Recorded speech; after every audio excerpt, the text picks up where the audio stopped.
everyone. It's like, yay, Friday night. It's fun night. Hi, Denise. Hi, Rosemary.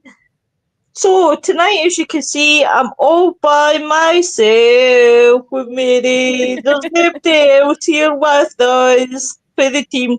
And we've got rid of the bloody boys for the night. Yippee! Hooray! When the boys are away, the ladies come out to play. So, so tonight, joining me and Mary is Eileen. You'll know the beautiful Queen of Scotland from the Yes. Phantom Seekers. Hello, And everyone. you have got the lovely Mrs. R. You've got Shane's other half, his good wife. Yeah. Shane is new chained to the dungeon and told to behave himself. And the Trying wife to is make a cocktail. that is a bloody cocktail that boy's can do in my life. So how are you beautiful ladies? Thank you for joining us. Very well, thank you. Good. Very What about well. yourself, Sam? And very well. Pretty good. I have a Me? cocktail, so I'm fine. So what you mean is you're going to have a fair few? You're making Well, me no, jelly.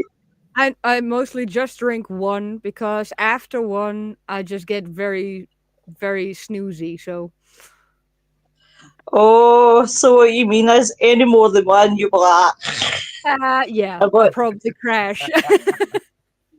yeah. We are going to be joined by Jacqueline from Paranormal Past. She's got to kill me because I used to quote podcast there. So for everybody that doesn't obviously know you, Eileen and Sam, do you just want to introduce yourself and tell people who you are and basically where you are from and etc.? Okay, well, my name's Eileen. I'm the founder member of Phantom Seekers Paranormal. I've been around a great many years. Phantom Seekers has been going about just short of 3 years now. Prior to that, I've been involved in the paranormal world groups in one form or another for over 20 years now. And I was getting a bit fed up of all the bitching and backstabbing and everything that goes on that I was getting just a bit fed up with. And I was about to pack it all in until Nicola, who's not here tonight, she's otherwise engaged, my friend Nicola Dignan from Whispering Souls Paranormal pulled me back by the hair and I started Phantom Seekers Paranormal. So I've got autonomy. I can do what I want when I want. I can say what I want, who I want. I don't have to worry about throwing stars and making money for other people, which is a bone of contention with me, I must admit. And here's Jacqueline. So far, so good. And that's me. Welcome, Eileen. What about you, Samantha? Well, I'm Samantha. I'm from one of the founders of the Ravens Paranormal here in the Netherlands. I do it together with Shane, which you've met, I think, all before. We've been doing this for. Well, I'm also a witch.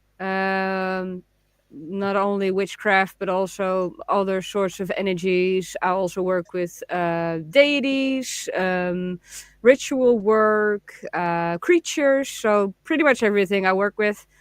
And I've been doing it for 23 years, I think, right about now. And the Ravens is around 6 to 7 years already. So yeah, I've been doing it a long time. I know my husband Shane for 27 years. So. Oh, well, it's time to train him in and get a new one. You need that. You need a medal. A medal. What about yourself, Jacqueline? What was the question? Because I was late. I was Sorry, love. It's just for people who don't know yourselves. Just introduce yourselves, who you are, who your team is, and what. So I used to be with a team, and then sort of went on my own route. Set up my own Facebook group about 6 years ago, and page do podcasts. I've been doing them for well over 5 years now. Just where I speak to different guests. I do mediumship development. I go on ghost hunts. I host ghost hunts. I investigate. In February, I'm out 8 times in 8 potential nights, so it's going to be crazy.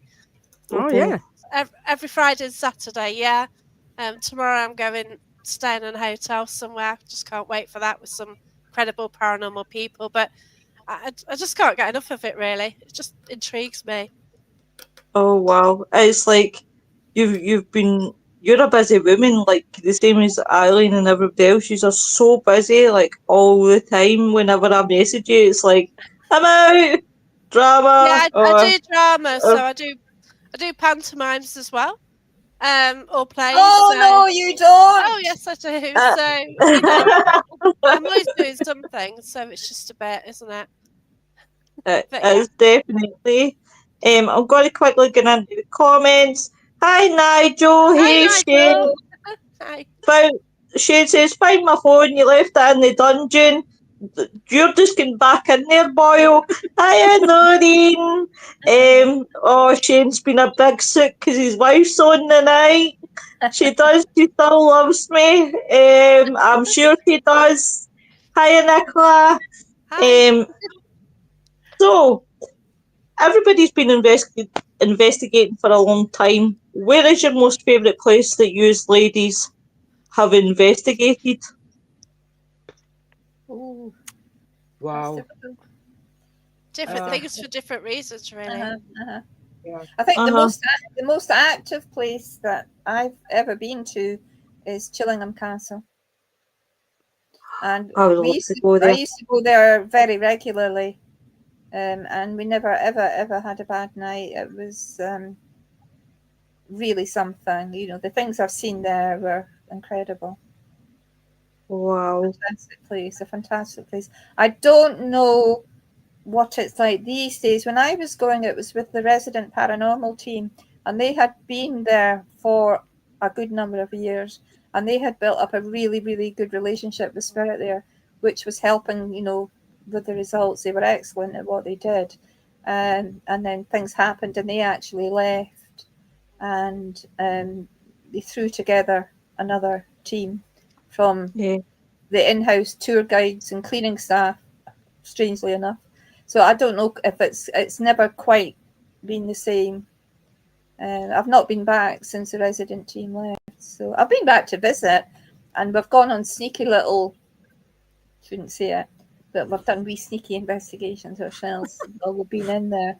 We have had, What did it particularly take Nicola's got some really good EVPs while we've been in there. It's difficult because it's open to the public. So you go in and, snatch a few wee minutes here and there when there's nobody else around. Yeah. It's strange because, and Jacqueline will tell you because she's been out on locations with me when this has happened. You're Yeah. doing your little bits, you take your sneaky wee cat balls in and your Cat balls. K2s. Cat balls, and your K2s balls. and things in. And people sort of look at you, and then when you tell them what you're doing, all of a sudden they're really interested and they want to follow you Yeah. around, Yeah. It happened to us in Tantallon, Jacqueline, didn't it? Yeah. Oh, We Talon we was ended up with a brilliant. little Yeah. posse of people following. That Is was it? I brilliant. think for me, Chillingham has been the most memorable over. But like Jacqueline said, there are many, many other locations that are really, really Yeah. fantastic and good.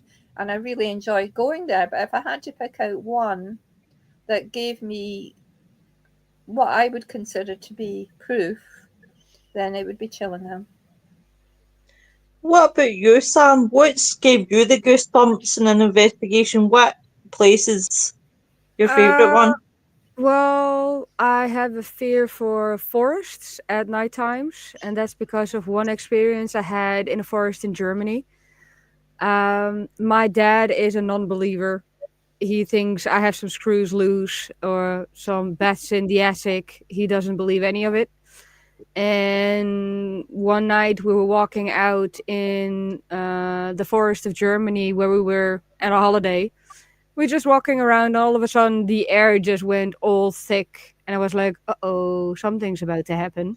I didn't say anything. As I said, my dad doesn't believe it. Eventually, we went into a circle that was just all grass, and in the middle of that grass was a garbage bag, but it was in the form of a little child, a little baby. Around Oh, it were clothes that were all torn up and very dark woods around it. And even my dad said, "We have to go now." And as I said before, he doesn't believe any of it. But even my dad said, "We have to go now." So we started walking away, and eventually at night times we heard on the news indeed there was a baby found in those woods. whoa. Ew. Yeah, so I have a certain fear since then for woods and forests. I can, So yeah, Mm. well, I I can, am a trigger object in that regard, so that's a good thing. You always get nice stuff when you're a trigger object. I do know what I love trigger objects. I do know Mm. the first time I was ever with, he had a Buddha as a trigger object, and this thing the spirits was fascinated with, and I just think trigger objects are amazing. I Mhm. just love them. I think they are really, really useful things, especially Mhm. see if it's kids. Aye. Take a doll with you. Take a toy with you, even a toy car or Yeah, something, always and work. the attractions that you get's unreal. Yeah.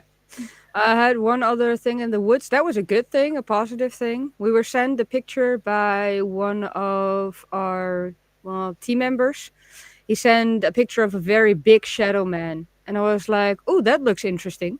So eventually we went to the place. He took the photo in. And everybody already said, yeah, it's a very dark entity and it's evil because it was tall and very slender.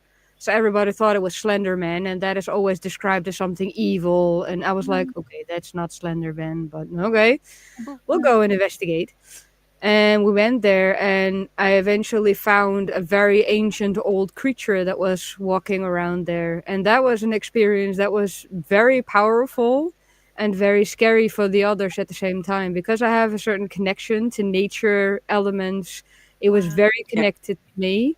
So he was very interested in the laser grid. He found it extremely fun to see and he wanted to know what it was. So I told him, well, hold my hand and I'll walk you through it. You just have to walk through it. There's a video evidence of that. You see a very tall creature first, and then you see me pass the laser grid. Oh, Wow. It's Oh, incredible. I need to That look was for I very totally love that. Mary, what about yourself, my lovey? Uh, I walk out the door and I investigate wherever I want because I live in in Arnhem, so I can investigate wherever I want, and I like it. I like it a lot to investigate here in the area because of the history and the things Yeah. what happened here. Yeah, So are you it's near amazing. what the Arnhem Cemetery and everything? I'm near everything. Mhm. I'm 5 minutes from the bridge, and Wow. Wow. uh, I always lived in the direct area of the bridge. I Mhm. lived in the center, which was bombarded completely. But Mhm. I also live in south, and the Americans made a mistake during the battle surrounding the bridge. They bombarded the wrong area. So also here where I live now, it's completely destroyed by the Americans in the same Oh. time. Wow. Yeah, Oh my love. and I was born in Oostenrijk, and that's where the Allied were. And I work in a place in the headquarters of um, yeah, the English um, who led the Mhm. whole operation. Mm. So Yeah. Oh, yeah, it's amazing. It's really amazing.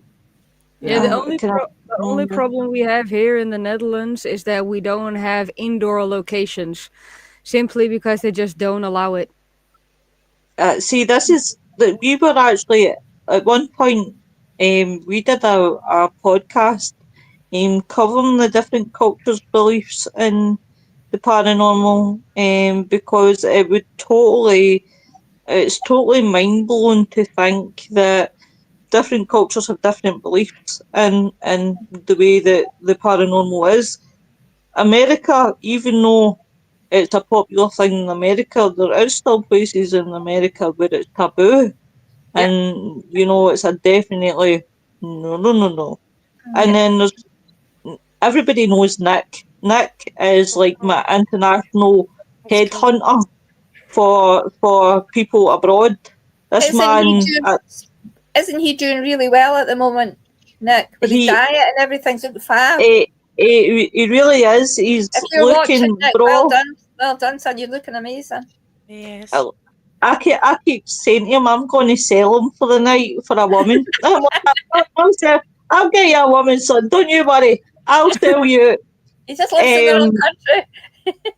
Well, that's it. I told him, you've to come over to Scotland. The Scottish love the Americans. Come on.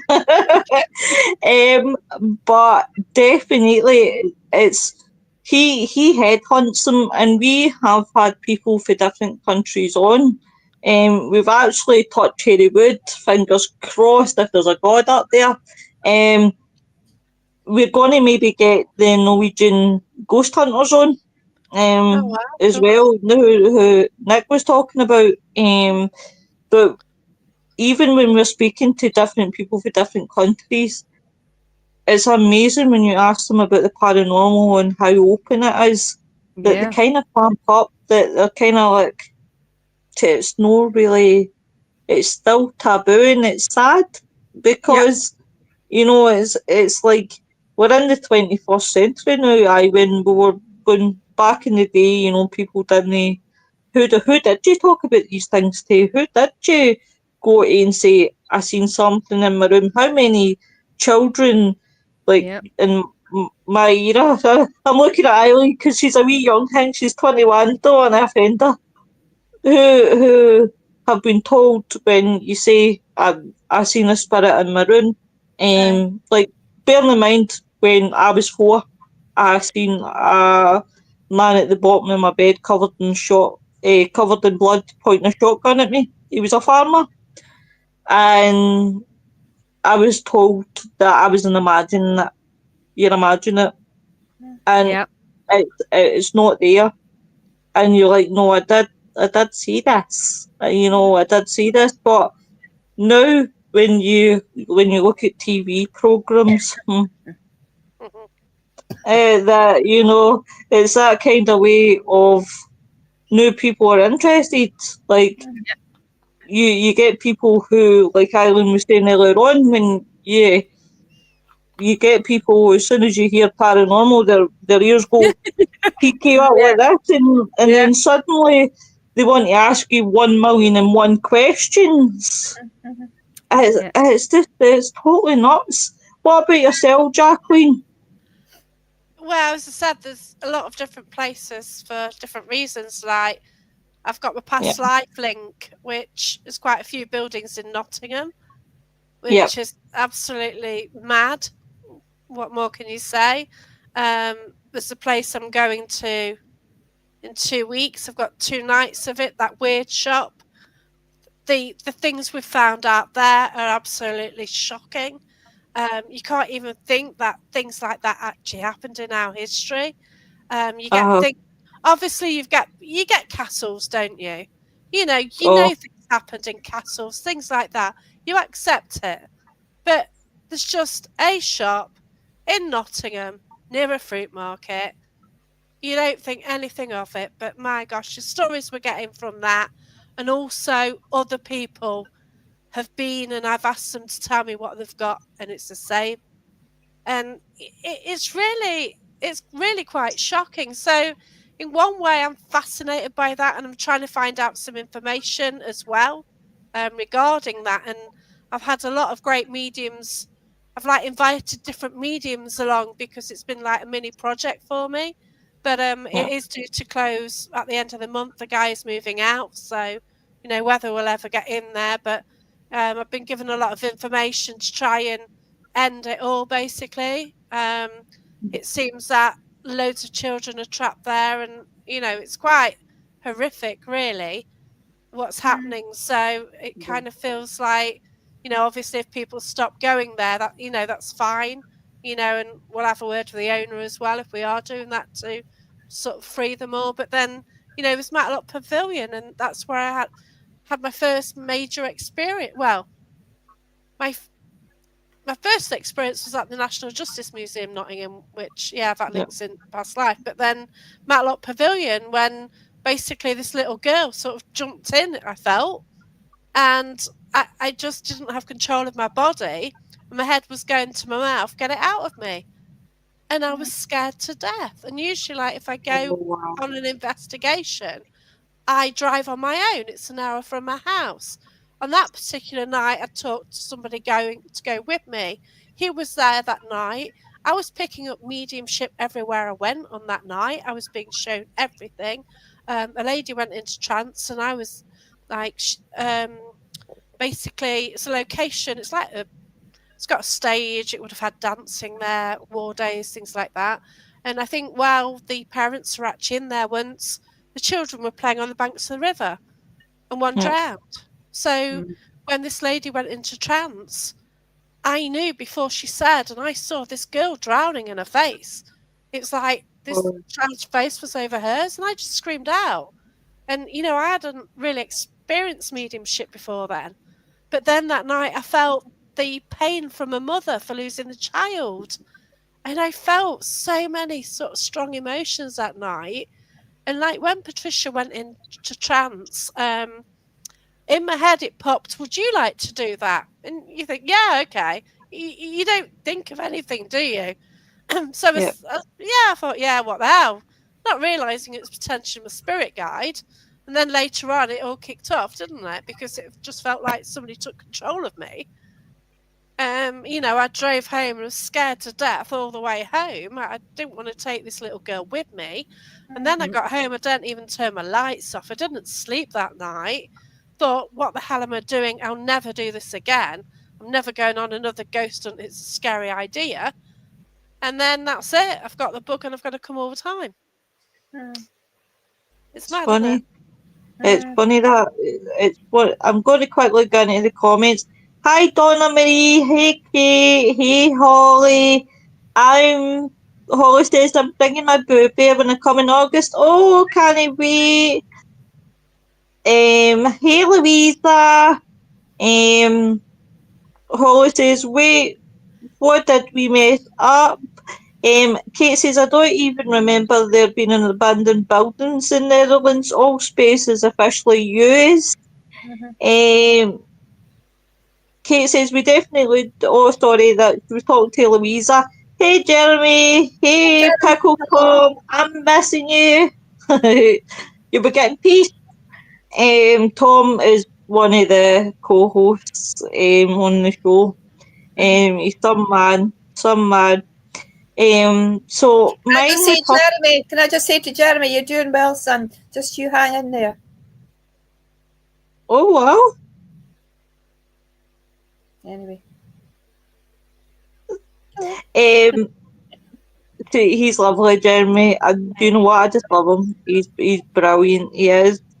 He's got a really Things Network's amazing. Definitely is amazing. Do you know He's you get amazing, get some really, really good people on things, don't you? A real mix Oh God, of Yeah, that's right. Yeah. It'd be nice to get that onto the network, but I'm having trouble with StreamYard. So I link it up, and then as soon as I go live, it just boots it off things. I've had to share for BBC TV, even though it's going to Things Network. What it's doing right now with StreamYard is it's showing my show at the top, but when you actually look at the bottom where you would actually see the show, it's not appearing there. But it's registered me as doing a show, but it just doesn't register. I don't know. It's nuts. It's bloody nuts. I think they want you to do Facebook Live, don't they? and I think everything else is just playing up with it. It, Seems. it's one of those things. Hi, I'm Fire Horse. She says, I get so confused with all the different networks and channels. I'm still here at the same time. I need your channel link. Well, I haven't started one quite yet. I'm streaming off your feet, off 4. Jeremy says, even this show right now is only viewable through the notification. It's not the actual page, but all shows will be on YouTube. It's totally nuts, Jeremy. I really, really don't know what's going on. One of my favourite places that I really, you'll know it, Eileen, is Lennox Castle. Lennox Castle has always been my favourite, and I'll always have a soft spot for that place because it's in the middle of nowhere.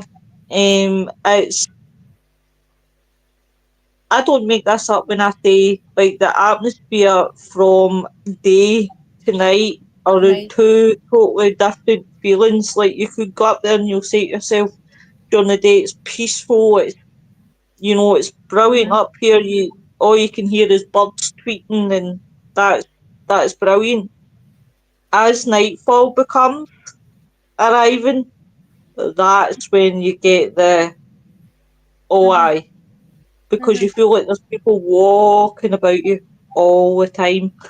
And I've been up to Linus Castle about 3, 4 times, and honestly, it's the state. It never, like Eileen was saying, we're killing them.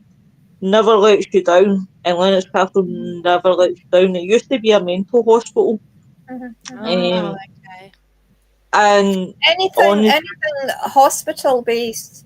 When you yeah, think Very haunted. the distress, the upset, the despair that Yeah. people have felt, and Yeah. past things not always being very pleasant and unexpected and sudden, yeah. and there's a whole mix of emotions there, isn't there? It's so heartbreaking, but I've never quite had a. I've been investigating and I've been out to places all over Scotland, and I have maybe came home with a couple of goosebumps or had something that happened that you think, oh wow, and you always wait for. And I don't know if you ladies feel the same, and everybody in the chat, but you always wait for that one that tops the last one. Yeah. And I find that with Lennox Castle was I was always waiting for something to top off my last one. And when I went to Lennox Castle, when I went up and it was like borderline day but just going into night, I thought it's not much is going to happen here because it's going to be, it's too calm, it's too. I'm quite skeptical here, and my God, you feel like there's people watching you coming in. You feel that because when you go into Lennox Castle, I really shouldn't be saying this in here, but when you go through windows, you know, go through windows and that, and obviously you get to the main. It's like the only way to describe it is like it's a courtyard, and it's like when you're standing in the middle of there, and you just feel like there's people just circling you all the time, and I've had really, really good results there. Now, an ex-friend of mine, who I went with, he was obviously in front of me, and we were like that away from each other. Now, you couldn't scare this guy worth a shit. There was nothing in this place that honestly that would scare him, but I seen him jump because between the both of us now, I'm standing at the back now. Something had caught my attention, so when something catches my attention, I've got to focus on what's on that thing particular. Yeah. Now I'm looking at the back of me. He's at the front of me. Now I swear this on my Wayne's life, tell you no lies. We heard a sigh. None of us had sighed. There was a sigh that was so loud, and it was one of the that he actually went boom, We've He had a got lot of real-time voices at Hales Castle. Jacqueline, I took Jacqueline there, but Yeah. it's all corralled off and you can't get in it. But the investigations that we did before, Historic Scotland fenced it all in, we had a lot of real-time voices that we all heard at the time. Yep. All the Yep. time. It was a bit like that, Jacqueline, like Lennox. Through the day, it's quite pleasant. It's on the banks of the river. You're surrounded by the countryside. Beautiful, isn't it? It's all very pretty. But when darkness comes down, it's very, very different, And Yep. the actual voice phenomena that we've heard, and I've had people with me that have never been in an investigation, had no interest in it, but they came along just to see, well, what is it that you find, what is it you do? And they've come along and they've gone away real believers because they've heard the voices, Yeah, we have that a couple of times in the bunkers around IJmuiden, which is a place that they invaded. It's near a beach. When you go there during the day, it's all peaceful, nice. You hear the sea far away. You have the dunes over there, sand. There's a restaurant close by.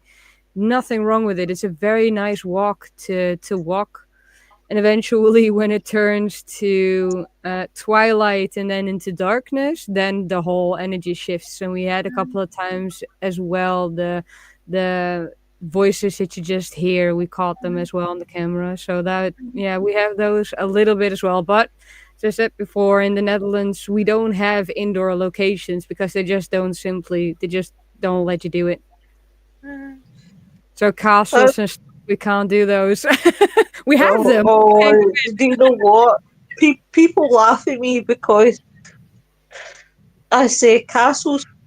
I'm sick of seeing fucking castles. Do you know how many there is in Scotland? And it's like you think you're going on an investigation to a different place. Oh, another castle, aye. It's not even a lie. Yeah. That's why I come to Scotland for all the castles. Yeah. Oh, They're everywhere. Have you ever been to Castle? Have you done Castle Mingus, Libby?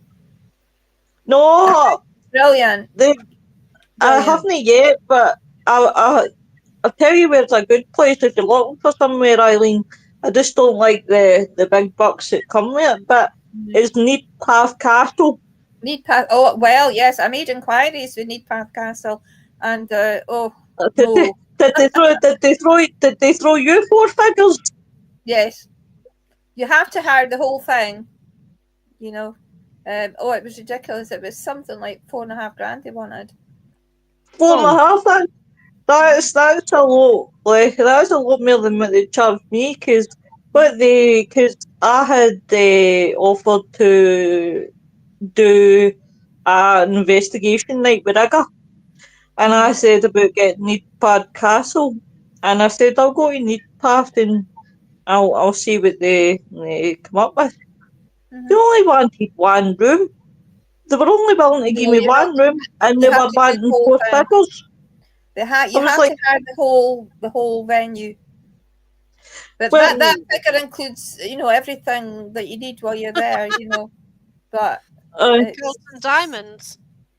Honestly, almost. I tell you, there's even Borthwick Castle, which is just up the road. Jacqueline knows Borthwick Castle. Yeah, I went there when I got married.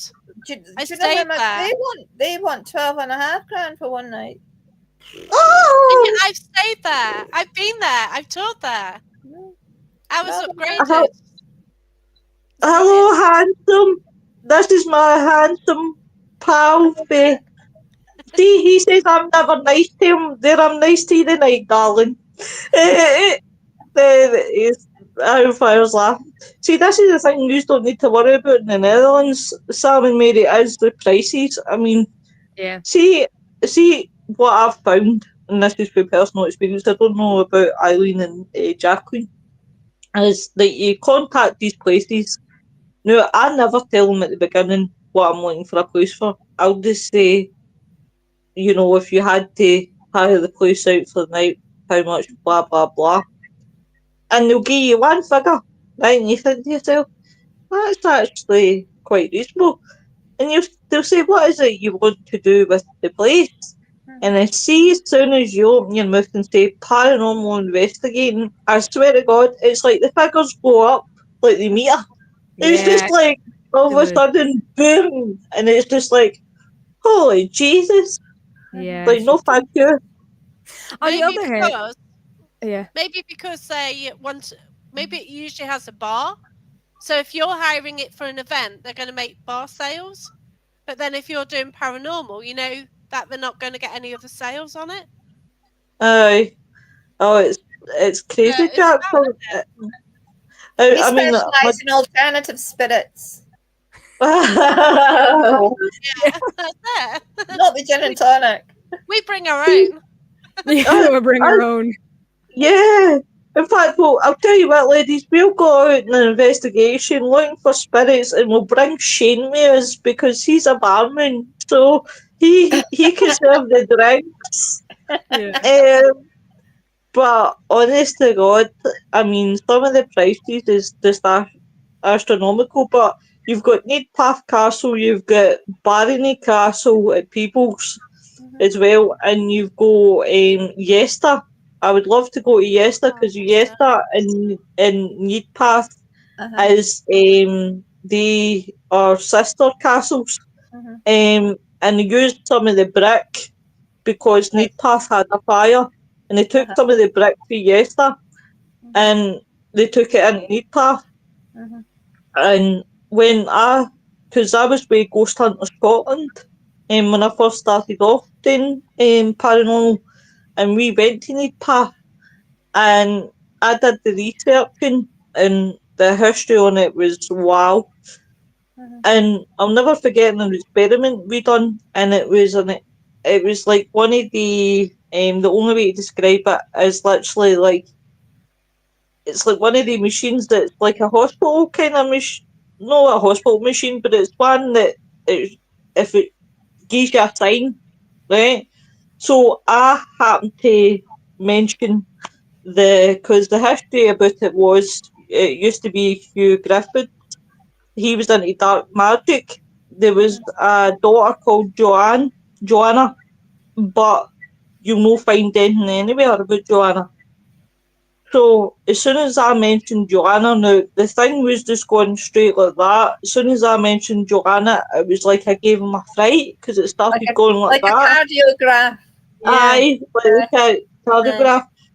And I love Needpath. It's very, very beautiful. Very beautiful. I've actually still got some of the pictures for inside. It's a very beautiful. It is a beautiful place. Uh-huh. Uh-huh. Um, But they're not but terribly welcoming for paranormal now. No, I wonder the, what happened. That's made me think what's happened. It's almost as if maybe they're trying to put you off, with the prices. Mm, They mm, just don't seem to be that keen. aye. 'Cause, Uh, as I said, I haven't been there in God knows how long. Mhm. yeah, well, Um, sometimes I do wish they do charge sometimes for indoor events like ghost hunts in castles, yeah, because they also get the money in to do restorations on the place. At the yeah, moment, the castles here in the Netherlands are just disappearing because it just falls apart and there's no money to renovate those places. So if they do rent it out on Ghost Hunters, which is at the moment a very big boom here in the Netherlands as well, they can actually cash in a little and do restorations on the castle, but it just refused to do it. And then I'm Yeah. like, yeah, but then you're destroying a very big piece of a history. And that is yeah. just a shame and a waste because normally they just bulldoze it down and build apartments on it. They used to do that, or they still are doing it in lunatic asylums. They just flatten them out because there's Same no here. people in there Yeah. anymore. And Yeah, just yeah. apartments. Yeah, Well, it's happening here all along. Like they have these Yeah. buildings and they protect them. So they make uh-huh, them grade 1, grade 2 listed, which basically yeah, means if you do any alterations, you have to get special planning Yep. permission or you Yep. have to design them in a special way. Yep. Well, every building what has one of those now, because the costs of everything have gone up, people can't do it in that manner yeah. and they're just letting them die basically That because they that's can't what. afford to do anything with them. So what was an intent to actually keep them up there, keep them in their original style and preserve their history is actually destroying it because Yep. then Yeah, people light it, they torch it, don't they?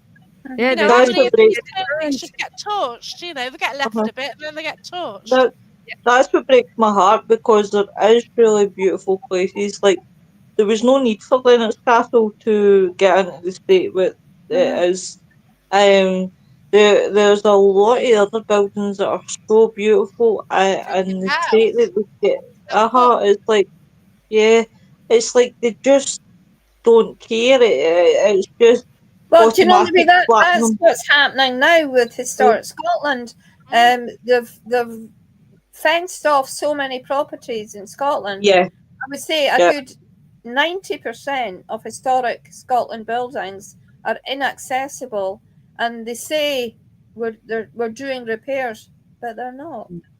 Uh, They're Mm. just no, ringed off, this and they're being left, and they're just being this is left, what and they're falling this into is what decay. it's terrible. People are not going to like what it's about to come out my mouth, right?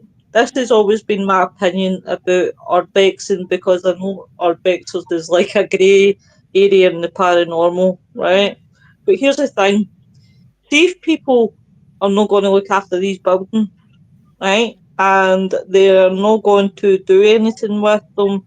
See, as long as we're going in, being respectful, we're no vandalising, we're not getting drunk or smashing bottles or whatever, then what is the issue?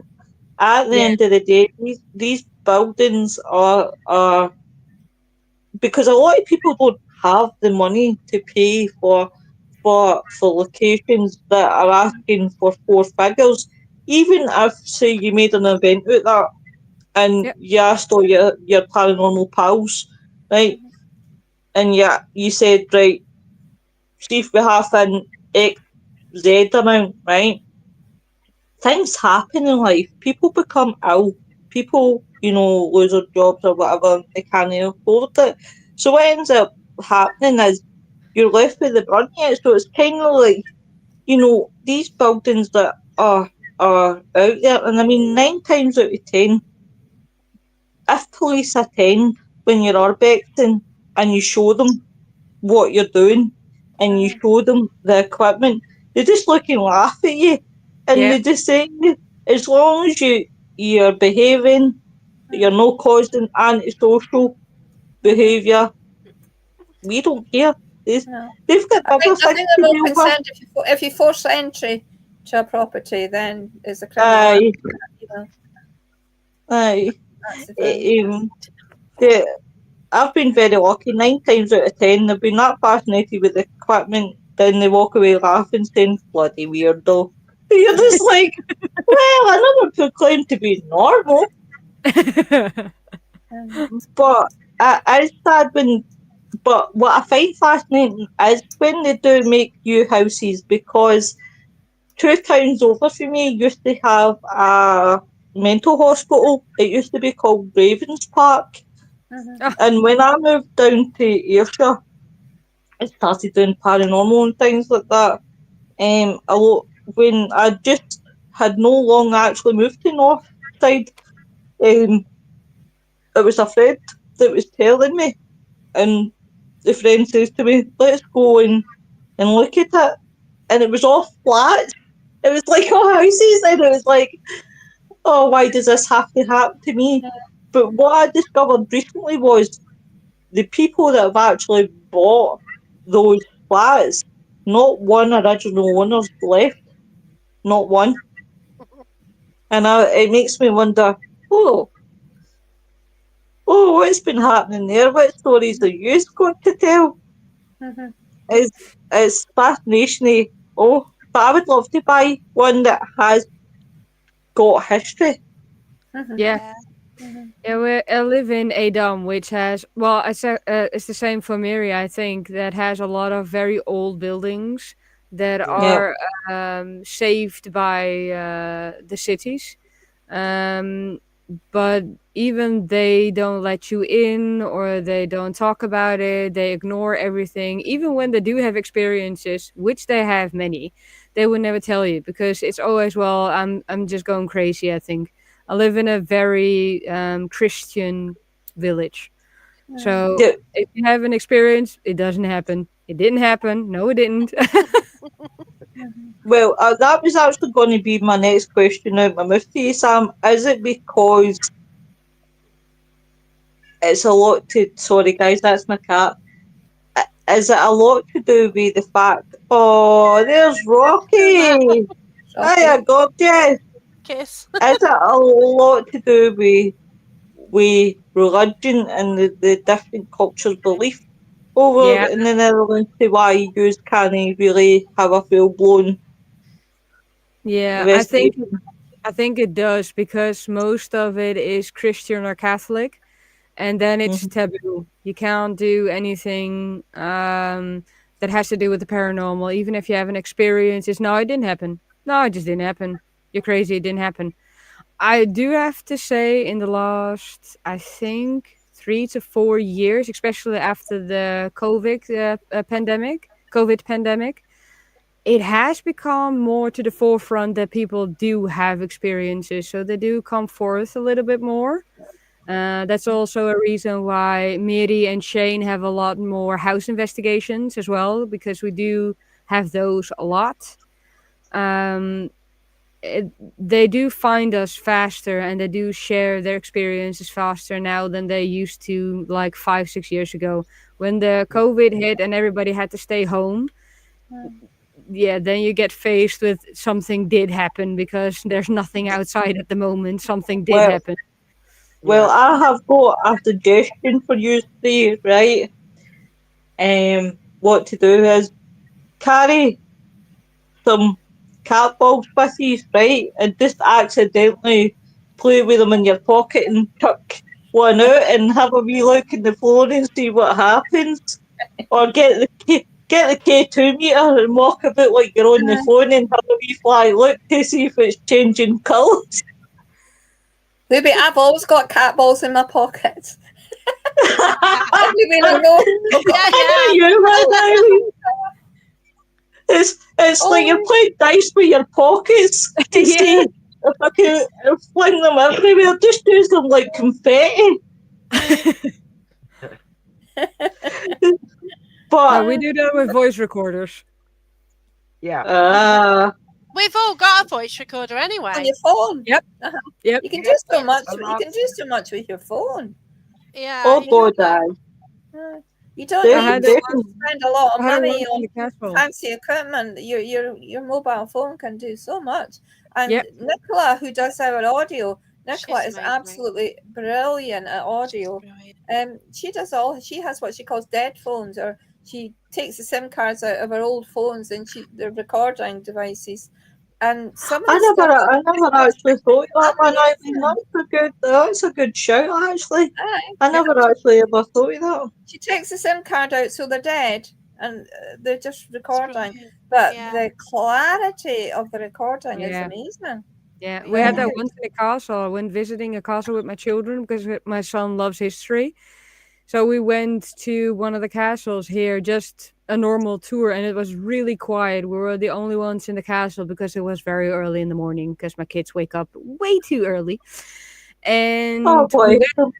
yeah, so it was very quiet, so we could go into the castle. And my son is very, very sensitive to this stuff. So he already told me, Mom, I hear a kid crying. So I was looking around, no kid to be found. I was like, okay, I'm going to put my recorder on. So I put the recorder on. Eventually, my daughter went into a different room, which was the ballroom, and she heard music playing. I looked all over the place. There is no music, sounds, anything inside that castle. So when I listened to it back, we did hear a kid crying, and there was indeed music coming from the ballroom. So that is very fun to do. Even though it's illegal, I'm doing it anyways. Oh, do you know what? You hope to years to come, many years to come, that, certain culture beliefs will become more open-minded to paranormal. It, it's sad because you do meet people, like I can remember years ago, way before I met you guys, and I had no long started in the paranormal. and I had came across a woman who will remain nameless. And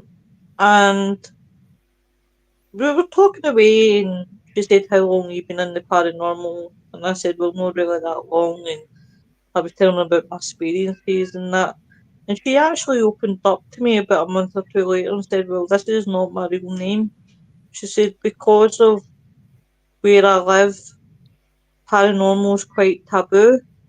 So she says I can't have people knowing who What you I am Mhm. and what I do and things like that." And it was really, really sad. And I thought that must be so sad having to make up a profile with a See, different name. with me and with Phantom Seekers, it's quite the opposite because Tommy, everywhere he goes, he's got pot. You've not met Tommy yet, Luby. That's an No. experience. That's an experience. Jacqueline might tell. Anyway, everywhere Tommy goes, he's got my business card. He's got the cards, right? Everywhere he goes, his hairdressers are all on Phantom Seekers. The postman's on Phantom Seekers. All the Brilliant. post office woman down the road. Brilliant. Today we went out. We went up to Dobie's Garden Centre to get a cup of tea, and he said, "Bring take your cards into the garden centre." Oh my Everywhere god. we go, Tommy's handing out the cards. Oh, love it. Everywhere. Oh, love it. Do you know what? It's amazing the amount of people, whether, there's been a few times I've been in hospital due to paranormal injuries. Um, and when people say to you, what happened to yourself? Like a good one was I was coming out a place after taking photographs. I wasn't even investigating, just taking photographs. And I came out and I put my foot onto the wood pallet, and my right foot went through the wood pallet, and my pals tried to grab the wood pallet and pull it forward, and I Oh went, "Stop!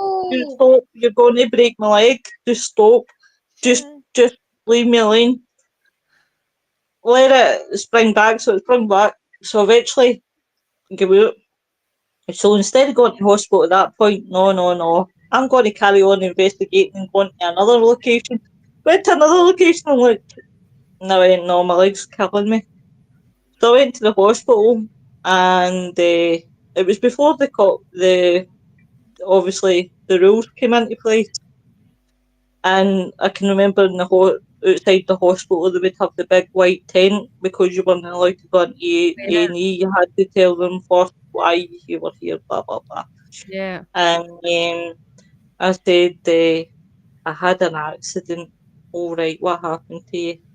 "Well, I was in taking pictures of this place, blah blah blah. Went through the wood pallet and hurt my leg. So go in, woman calls my name, and as soon as I tell her what I was doing, she wasn't caring about my leg. Oh, she's like, "What's your leg? What's this you were doing? Have you seen many spirits? Have you been? Where have you been exploring?" I'm like, "Jesus Christ." See, when I go to get my hair done, I go in and the first thing they say to me is not "How have you been?" It's "What's happened now? Where have you been?" That's brilliant. I love that when people give the thousand questions. The wee man when I do my shopping in Aldi, the wee man on the till, I get the same man every week, and he says, "Well, have you been out again? Where have you been?" I feel like I've got a big badge over me here. Oh, Ghostbuster! Yeah, It's weird. My current bosses do not know what I do. They haven't a clue. Wow. I know. I've been in the job now since the 1st of December, and they do not know what I do. Oh, that might Now, change. I work from home, and I've just managed not to mention it. Uh-huh. Wow. It's one of those ones that could be a wee bit of a hit or a miss. Like when I used to do my job, I would say, like people would say, "You what you up to for the weekend?" And I'd be like, "My way out investigating." "What are you investigating?" "I'm into the paranormal," and it was like you get the look of, "Are you nuts?" Or, "Oh," and it's just like, "Have you got all the equipment and everything?" And one of my pals, she actually, um, she's actually into it. She says to me, "See when the good seniors are on, bring in your equipment and we'll go." I said, Yeah. "Oh aye, we'll go exploring while the residents they got to look after themselves." I was like, don't, but you never know what we might get. And I'm like, oh, aye, with my luck, I get caught with a K2 meter. How the hell am I supposed to explain them what I'm doing? I know somebody who did that, who worked in the same sort of place, and he was on nights. So he took some stuff and he had on him some nights. It's shocking, isn't It's just like, yeah, it? So it would tell me take what some, you got. I know, it would take some explaining the EVP, the K2 meter, all these cat bulbs, what the hell are you doing? And it's You just like, might look well, a bit conspicuous an accident, an emergency on a Friday night with a K2. do you know The best what? in the hospital. That's that. I worked in Glasgow for the last 5 years, my working life, and I loved it in Glasgow. It's different life, different Yeah. banter, everything. And I used to get quite sent frequently to the hospital with the clients, and you just think to yourself, I could actually investigate in here. It's not like it's Anyway, not like somebody's going to notice me walking about with a K2 meter or anything. It's quite a big hospital, so I'll mind my business and find my way to the yeah, you're just mortuary and getting stand lost, there. aren't you? Or just Uh, trying to find something, and you always get lost in oh, hospital, don't you? Really? oh Christ. Yeah. I would get lost in my own house, never mind a hospital. Um, Shed says it starts when they kill history, definitely, darling, definitely. The sneaky ones move over to us and ask, whispering, can you cleanse our house? Yeah, they do. Yeah. Yeah. I do have a But question actually. yes, For all of you, because as I said before, nowadays everything gets hyped up by TV series and shows, which we know they only show half of it because most of the time it's waiting for something to happen and triggering for something to happen, and sometimes you just have to wait a long time before something happens. So you only see the snippets of it. But did you ever teach teenagers, for example, how to work things out, or do you warn them about the dangers of doing an investigation? Because nowadays everybody wants to do it for the thrill and for the excitement of it, playing with Ouija boards and stuff like that. If you do encounter them on your haunted locations, do you warn them about these kind of things, or how do you guys handle teenagers when they do come around? I've hosted teenager events. Oh, okay, cool. So where I'm actually a host, we did have. Well, I don't know if I'm hosting because I'm doing other things now. We did teenage nights, and still do. So it's great because they come with their families, so they're not on Okay, their own. Now the okay, thing is, if those teens were on their own, they'd be yeah, hanging around together, a group of kids messing around, doing don't know what, messing with. But it's in a more controlled environment. Generally, because spirits are good, they kind of the nicer ones come through, and it's a better experience rather than the darker ones. mm, yeah. Even though we did have a nasty one through one day, and like we had to explain to these teenagers what he'd actually done, Fred West, which was a bit awkward, but yeah, he Funny, came I'm through. probably naming Monday. Ah, but yeah, he actually came through, which was a bit, and you sort of try and loosely, without going into too much detail as to who he was. But it was great because it was a thing for the teenagers. They arrived, they're quiet. Obviously, if they don't know anyone, they're with their mum, they're with their dad, or whoever, the adult. And then as the night goes on, they're getting involved, they're enjoying it. Then at the end of the night, everyone's talking, they don't want it to leave.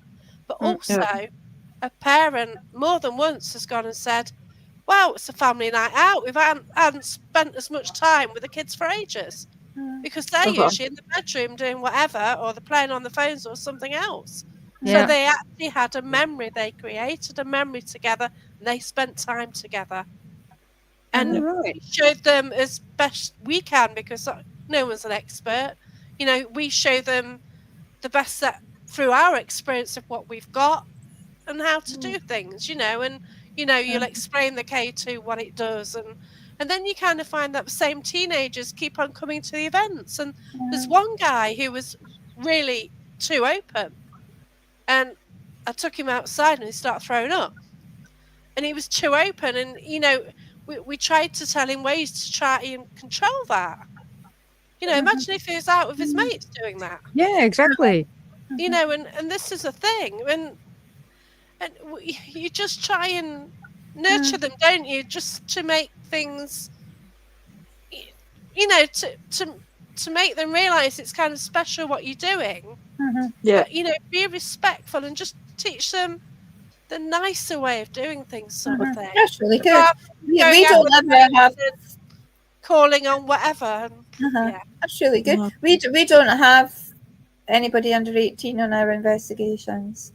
So I've never been on a proper investigation with very young people because we just don't do it. But when we've been having what I call our out and about days, like those little boys at St. Bridget's in Fife, Jacqueline, remember? Oh, they were so funny. They were little boys. so interesting.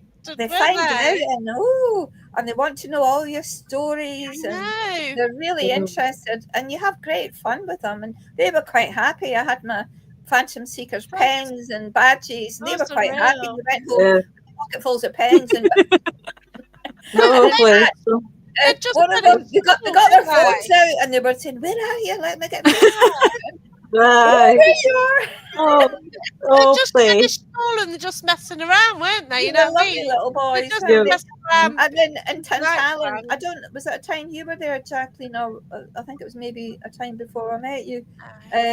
Was with Les and Tommy. I think it was just Les and Tommy and I, and we ended up with a trail of people following us. It was like hiker, Oh, bless.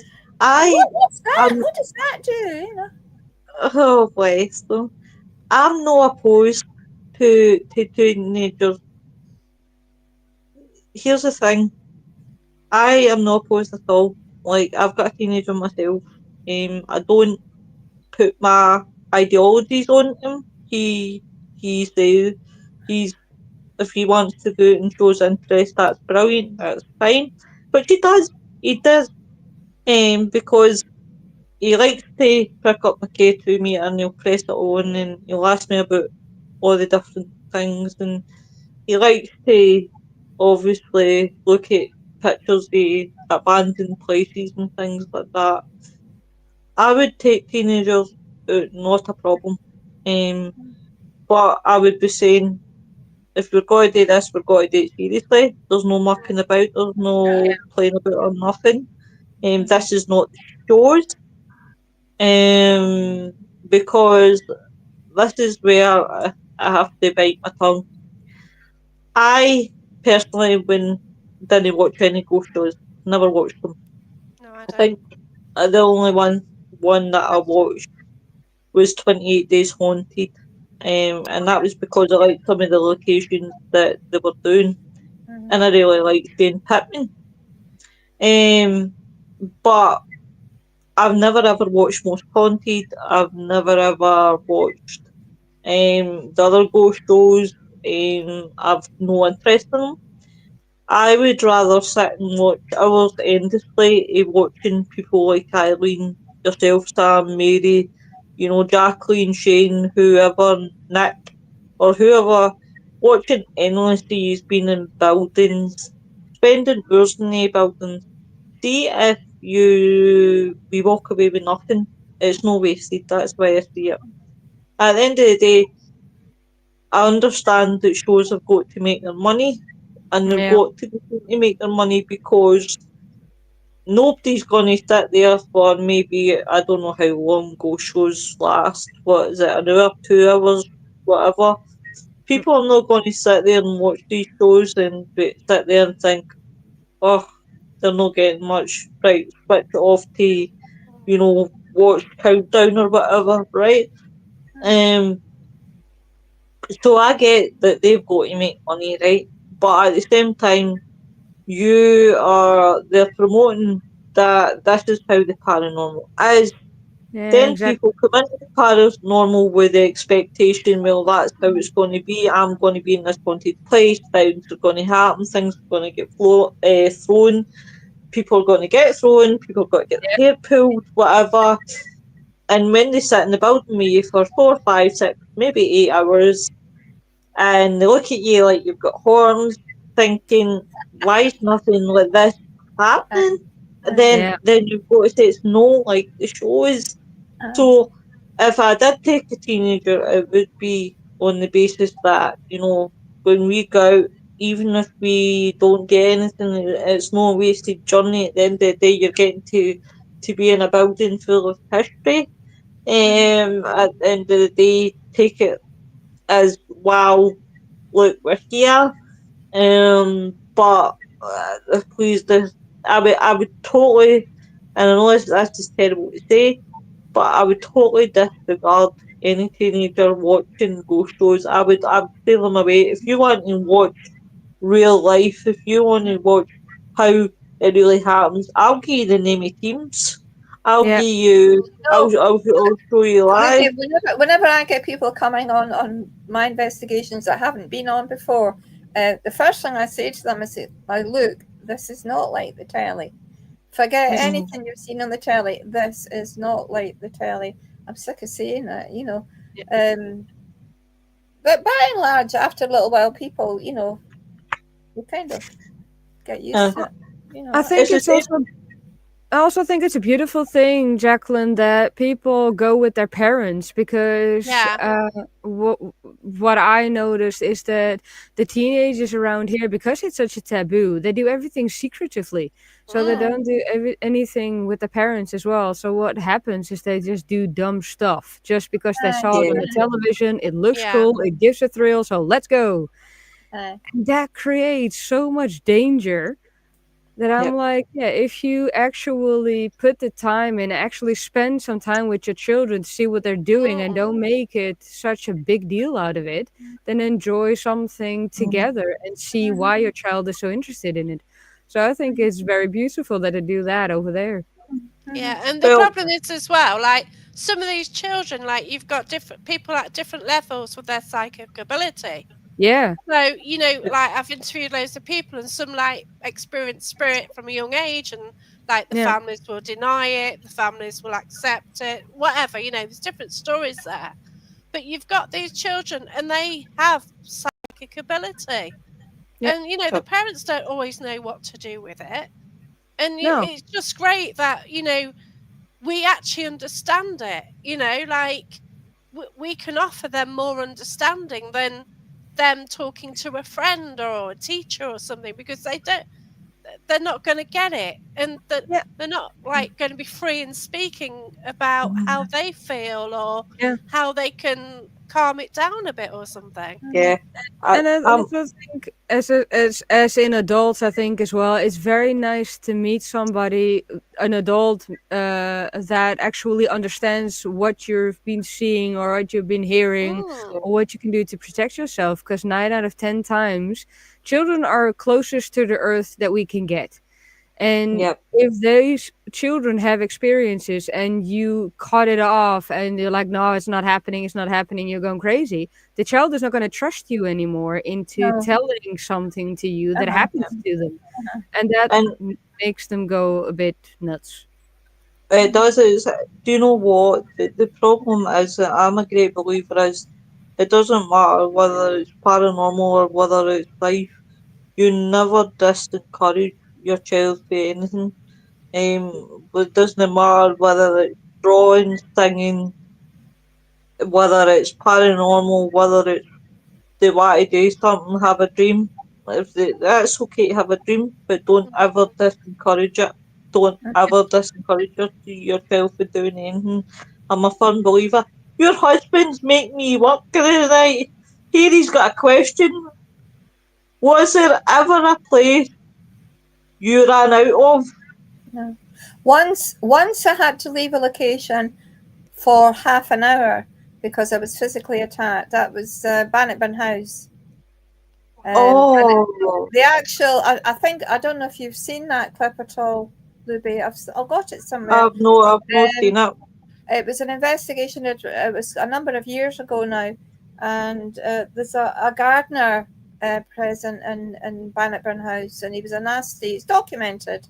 He was a bit of a nasty sort who used to have his wicked way with the maids, and he's thought to have actually murdered and disposed of servants and such like. And Yes. we were in what was the nursery. You're not actually allowed. Well, you can't get into Bannockburn House now anyway.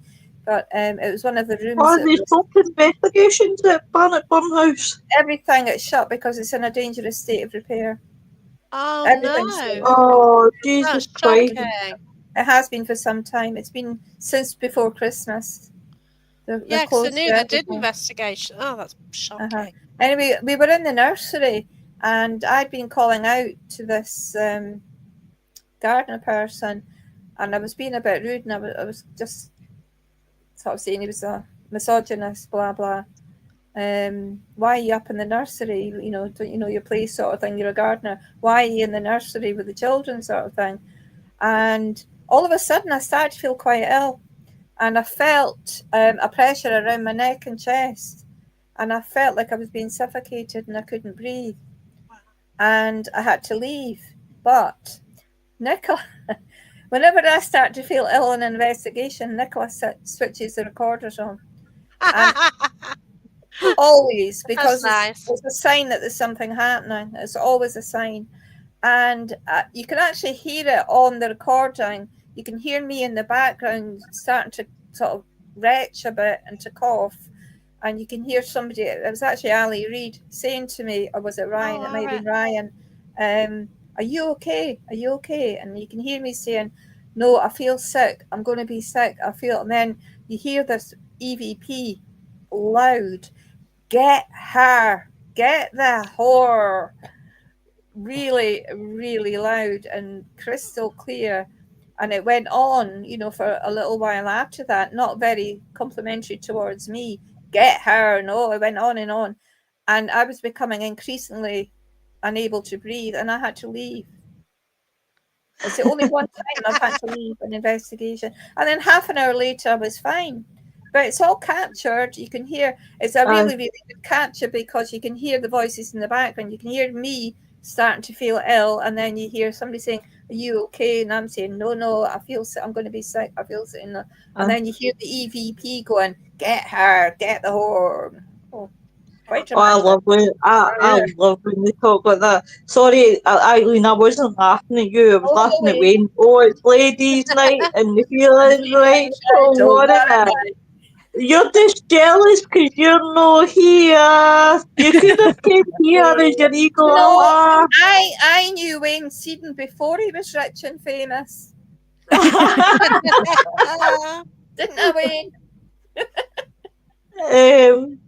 Oh bless. Mary, you've been off. That's the only time I've ever had to leave an investigation. I didn't run out. I did go back, but it's only that one time I've ever had to leave. Oh, Mary, you've been off a quiet, so I'm going to poke the stick at you next. James' question to you. I had to leave a location as well. We went on the property, and we came closer to the house and closer, and there came a feeling over me. I got pushed an anesthetic in my body and almost passed out, and it took me an hour before I could go on and investigate. So yeah, that was horrible. What about you, Jacqueline? I don't know. I've been marched out of a building. Oh yeah, naughty woman. What did you do? Well, no, it was the Galleries of Justice again. Oh, right, okay. It jumped me. The judge Oh, that's right. So basically, I was down in the women. So there's a room there, like a cell where all the pregnant women went. So if they're expecting, they went in this cell, and the spirit got really close to me, and I tried to push him off. Mark Dudley was there as well, and I Yeah. tried to push him off, and I managed to get from there, and it's like up that corridor, down that corridor, around that corner, up the stairs, like a drunk person would, to the base room. So I made it all the way to the base room, but as soon as I got in there, Brian J. Kano were there and somebody else, and she says to me, who's a medium, she saw my eyes were black, and she says, "Get out, Oh. go and we'll take you outside to sort of clear the energy from me." So quite a few people have seen this encounter, and between me and this guy, but I haven't run from anywhere. I've never run. Yeah. Even like recently, I was hosting. No, it was my own event. That was it. I went to Haunted Antiques, and there's a great big life-size clown there. Oh, and I put it yeah. out on social media. Mhm. So, Yeah. this clown, it looks life-size, and it always looks like somebody can be wearing it. I know that. It sits there, and like often, like when we've been hosting, it moves, but spirit get it to move. I think. You know what I mean? There's no one there, and it's just left sitting in there in the corner, legs across, whatever. It's moved. Anyway, I was just doing this live walkabout. This bloody clown comes running at me. I didn't run. Oh. Life-size clown. It's on social media. I was doing a TikTok live, walking around the building. So you just walk in, my and then all of a God. sudden and it's like F F F F F F. Yeah. I've had those moments.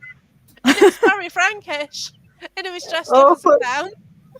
well, lucky you didn't kick him right where it hurts. No, exactly.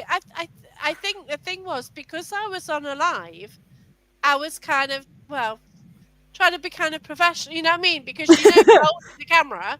Because Yeah. sometimes when like I've been out filming things and things have been happening, and you're just holding the camera because you do. And I film. I've been taking photos for years, and if something is really going on, then I was in a riot once on O'Connell Street, and there I was filming it as everyone was charging towards us. And it's like, "You've got to go get in the pub, Daddy." So we backed off into the pub as everyone, and you know what I mean. And it's just my natural thing, like just to film everything. So I'm used to doing that. That's fine. But it's like it's just my mouth what was saying it. I didn't run, I didn't scream or anything. But I think if I wasn't holding the phone, I would have probably screamed. To be fair. I think that because the focus was on that, Yeah. and I'm talking, you can't scream and talk at the same time, can you? Well, this is true. That's why. What? Sorry, Jacqueline. That's why I said FFF. Oh, listen, I've dropped a few F-bombs myself. Sam, what about yourself, my wee lovey? Actually, I never ran out of a place. I did get possessed at one time in a forest. That was because we heard a shot. We were in the forest on an investigation, and it was actually very good investigation. We had the K2 meter go off. We had a lot of voices that we heard, and I think an hour into the investigation, we heard a shot, like a wild boar was getting hit with a shot. Oh. And as soon as that happened, the spirit that was communicating with us got extremely spooked, jumped into me, and made me run. So I ran out of that place. And Shane knows that I don't run out of places that fast. So as soon as I turned around, he was like, "Oh, you're not you." So he immediately started channeling to get it back out of me. But yeah, that was the only time I actually ran out of a place. Not willingly. No. Do you know what? I've never ran out of place, but like Jacqueline, I was on a live and I was with Scott Matheson for Paranormal and History and Robbie Crossan, and we were at Leonard's Castle, and it was night Nice combination, Scott and Robbie. Oh no, two baldies together. I was there and with them, and we had heard a noise coming from one of the windows. And like Jacqueline, I'm very, very professional in my life. And I heard a scream. It was literally a scream, and it was far away. And I went, "What the fuck is that?" Forgetting I was on the line, right? I remember What the that. I fuck is remember that. that? Yeah, And I saw then the next thing, the scream got closer. that. I Oh. went, "No, guys, what the fuck was that?" Mhm. And then the third scream was sounded like it was no that far away from us. Mhm. And I think that's the only time that I've ever in my life felt terrified and felt, Mhm. oh my god, but I wasn't like, I wouldn't have ran because I love the place. But it was like I couldn't, inside my head, couldn't debunk the sound Mhm. because I kept thinking, is it maybe an animal? But then I was thinking, no, this was too human like. This was far too human like a scream. And the closer it was getting, and I was like, oh, that's the only time I've ever Mhm. wanted to shit my pants. Was Mhm. literally that night, but apart from that, usually I'm quite the Was kind that of not the like, same night? Was that not the same night you got stuck trying to climb through a window? I remember watching I, one night I, where you I, tried, you got stuck. listen, there was one where I'll give you ladies a good laugh. So Leonard's Castle again. So Leonard's Castle's got like it's got a wee bit where you can go in. It's like a manhole, and you climb down, and you can, and it's about a tunnel like that, right? And then I looked down and I was like to myself, nah, there's no way that I'm going through that. So I got back up at like out of the hole.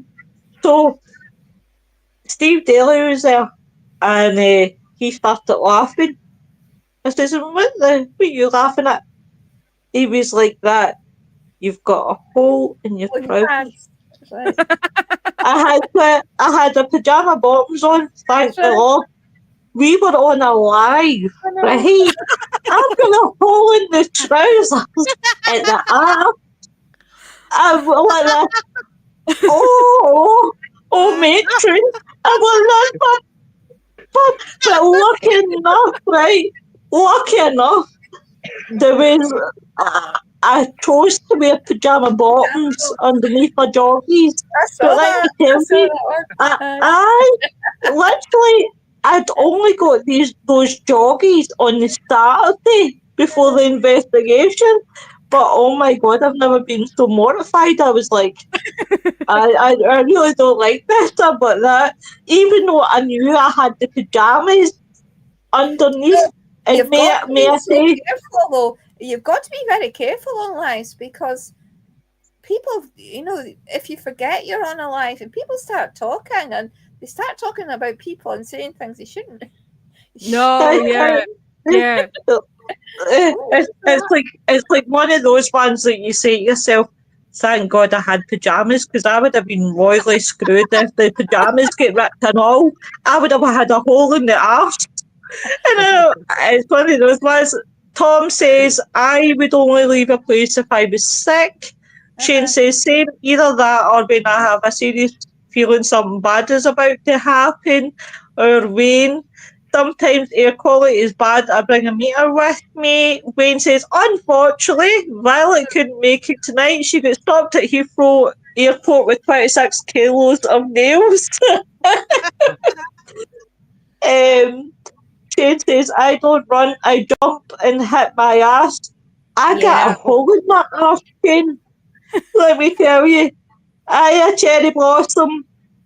Yeah, Shane doesn't get scared easily at all. No. He's actually, when we do an investigation, he is kind of the protector. He oversees everything. He worked in security, so it's in his nature to do so. Uh-huh. Um, and we were about to set up, also again in the forest. We were about to set up, and he heard something behind him, so he turned around, and he actually heard something run up to him, but it was kid-sized. He is pretty big. It was kid-sized, so it ran up to him, it grabbed his leg, then climbed up Oh a my little. God. But Oh. because he got scared, he jumped up. As I said before, he's very big. So he jumped up, hit his ass on his suitcase, which is made out of iron. So that hurts a lot. The thing let go. We heard it giggle. The thing let go and ran into the water. So I laughed my I, ass off. He didn't, though. that Wayne's killing me here. He says, luckily they didn't find their ping pong balls. He says that the hazards of going to Thailand, eh? Wayne, I can't answer it because it's not very PC would come out my mouth. Sorry. Shane said stop laughing. Sorry. But I want to thank you ladies for coming on and doing this episode tonight. It wasn't just about, having a ladies' night. It was about to show that in the paranormal, ladies sticking together and doing a podcast and just having a laugh and things like that. So I personally, from the bottom of my heart, I really want to thank you, Eileen, Samantha, Jacqueline, Mary, even though you're one of my co-hosts, but I'll still thank you anyway, my darling. It's been an amazing night, and without you guys, we wouldn't. Honestly, I don't know what I would do, but thank you very much, Libby, ladies, for it's the a bottom of joy. my It's heart. always a joy to be with you, Libby. Yes. Thank you very much. Shane's laughing. You know I love you. Ladies rock. You Yeah. just love being surrounded by all the ladies, Shane. That's what it is. When's the men only night? Whenever you want, give me a month, give me a date, and I'll take the night off. Well, actually, I can't take the night off. I need to let you in and then sit in the background. But whenever you's men, and ghost only night, right? You're taking the piss now, Wayne. Brilliant chat tonight, girls. You're very welcome. Nicola, you're very welcome. Join me on, it'll be pre-recorded going out. I will be doing a pre-record for Monday for my crime show. I will be talking about Fred and Rose West. What I will say to you is very strong discretion advised because I will be going. Is that Sunday morning? Yeah, it'll be Friday, Monday sister- morning at 6. I'll tell you a wee story about Fred West. Yeah, sure. My sister-in-law was picked up by them when she was a child. Ooh. Shit. Oh. But God. she was only about 11 years old at the time, and they picked her up in a van. And she knew something wasn't right. I think they'd asked her to go in and look at a dog or something like that in the van. But she knew something was wrong, and the van stopped at traffic lights and she got out. And it was only years later when it came on the TV, Fred West, and he came up on the TV, and Rose, she went, oh, they're the people that took me off the streets. Ooh, lucky. Holy shit. Very, very She lucky. recognised them right away, and she went to the police and then reported it.